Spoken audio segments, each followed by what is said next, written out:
د ګردیز او کابل عمومي لویه لار. له دې لویې لارې به وخت ناوخت د پکتیا او لوګر په ځینو سیمو کې د ناامنۍ راپورونه ورکول کېدل.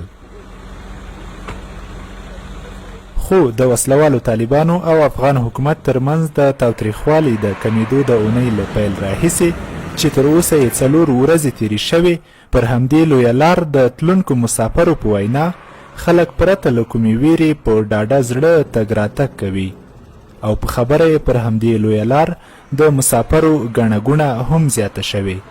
اوس چې دغه تاوتریخوالي کمښت دی، زه بله ورځ لاړم، بالکل خلک ډېر بېروبار دی، خلک په ډېره خوشحالۍ سره خپل سفرونه کوي، یعنې په لاره کې امن دی، هیڅ مشکل نشته. ډېر داسې خلک مې ولیدل چې هغه صرف د دې دپاره راوتلي وو چې د لارې نه خوند واخلو، نوری کار نه و که نه، چې سوله یو تاوتریخوالی کم شوی دی، موږ په لاره باندې څنګه په ډاډه زړه ځو.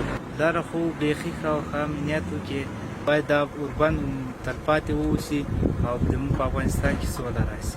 موږ د طالبانو ورونو او د مخالفینو ډلو ورونو نه دا خواهش کوو چې د دې وطن لپاره کار وکړي، خدمت وکړي او دې وطن ته ابادي او سوکالي راوړي. بل لور ته د پکتیا او لوګر ولایتي مسؤلین هم ډاډ ورکوي او وایي چې د یادې اونۍ له پیل څخه تر اوسه پر همدې لویه لار د ناامنۍ کومه پیښه نه ده ثبت شوې.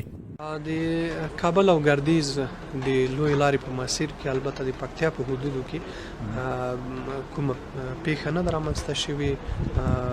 د تاوتریخوالي د کمښت د اونۍ له پیل سره سم د پکتیا په ټولو ساحاتو کې وضعیت نورمال دی او هیڅ کومه قابل ذکر پیښه نشته. د لوګر ولایت په مرکز ولسوالیو او همدا ډول د کابل لوګر پر لویه لار د تاوتریخوالي د کمښت د اونۍ له پیل نه تر اوسه کومه پیښه نه ده رامنځته شوې. د کابل او ګردیز ترمنځ پر غځېدلې عمومي لویه لار نه یوازې د پکتیا او لوګر خلک تګ راتګ کوي، بلکې پر همدې عمومي لویه لار د خوست او پکتیکا ولایتونو اوسیدونکي هم مرکز کابل ته تګ او راتګ کوي.